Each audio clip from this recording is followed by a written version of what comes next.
अस्सलाम वालेकुम फ्रेंड्स, खुशामदीद कहते हैं आपको अपने यूट्यूब चैनल पर। मैं हूं आपको आवाज़ स्टेशन अली और आप देख रहे हैं सऊदीया.com। फ्रेंड्स, सऊदी अरब की एक नई अपडेट के साथ मैं हाज़िर हुआ हूं। फ्रेंड्स, सऊदी अरब ने गैर मुल्कियों के लिए एक बहुत बड़ी खुशखबरी बता दी है। जिद्दा से रियाज के लिए फ़्लाइट्स का शेड्यूल जारी कर दिया है, जो मैं आप दोस्तों के साथ शेयर करना चाहता हूं। लेकिन उन्होंने भी कुछ शराइत बताए, उनके तहत आप सऊदी अरब जा सकते हैं। लाहौर से जिद्दा के लिए और लाहौर से रियाज के लिए फ़्लाइट्स की ओपन डेट बता दी गई है। तो हम न्यूज़ को शुरू कर लेते हैं। और अगर आप मेरे YouTube चैनल पर नए प्यारे दोस्तों, तो चैनल को सब्सक्राइब करने के साथ साथ बेल के आइकन पर प्रेस लाजम करें, ताकि आपको ऐसी न्यूज़ अपडेट से मैं आगाह करता रहूं। फ्रेंड्स, सऊदी अरब ने जैसे कि बताया है कि आप बहरीन के रास्ते से सऊदी अरब आ सकते हैं और कुछ लोगों पर, उन लोगों पर करंतना का सिस्टम नहीं होगा। अभी सऊदी अरब ने नया नोटिफिकेशन जो बताया था कि वो करंतना ना करेंगे जिन्होंने वैक्सीन लगाई हुई है, लेकिन चाइना की वैक्सीन नहीं लगाई हुई हो।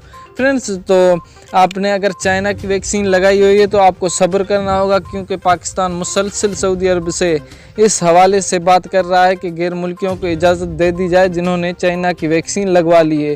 और जो सऊदी अरब ने वैक्सीन बताई है कि जिन्होंने वो वैक्सीन लगाई है वो सऊदी अरब आ सकते हैं, लेकिन वो वैक्सीन पाकिस्तान में 40 साल से ज़ायद उम्र वालों के लिए ही है, और जो से कम उम्र वाले हैं उनको वो जो है ना वैक्सीन नहीं लगवा सकते। फ्रेंड्स, फ़्लाइट्स के हवाले से एक नया शेड्यूल जारी कर दिया है, जो उन्होंने अपनी ऑफिशियल वेबसाइट पे शाया किया है। एक भाई ने अपने यूट्यूब चैनल पे ये बताया कि 29 मई को एक फ़्लाइट सऊदी के लिए जाएगी, जो जिद्दा से रियाज के लिए होगी, और उसका जो शेड्यूल है वो सऊदी अरब ने PIA की वेबसाइट पर, ऑफिशियल वेबसाइट पर अपना शेड्यूल जारी किया है। लेकिन वो अभी तक मेरे पास तो नहीं पहुंचा, लेकिन अगर मेरे पास पहुंचा तो पहले मैं आपके साथ शेयर ज़रूर करूंगा। लेकिन इसकी तो मेरे पास कोई न्यूज़ अपडेट नहीं आई, लेकिन अपने एक दोस्त ने ये बात बताई तो मैंने सोचा आप दोस्तों के साथ शेयर ज़रूर करूँ, आप इस न्यूज़ से आगाह हो सकें।